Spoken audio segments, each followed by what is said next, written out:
জীবন জীবিকা, কবি প্রকৌশলী মোহাম্মদ মনসুরুল হক।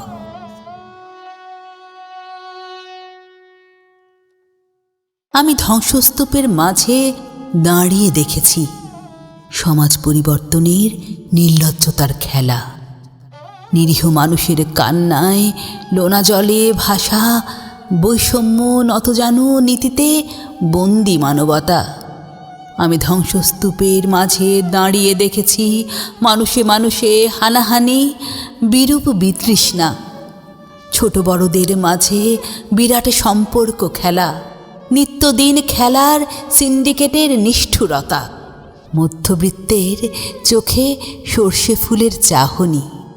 বাজারে বাড়ছে নিত্য প্রয়োজনীয় দ্রব্য, না বিশ্বাস, মানুষের হাহাকার, কান্নার জল, জীবন জীবিকা কাটছে নতুন যাত্রা মেলা।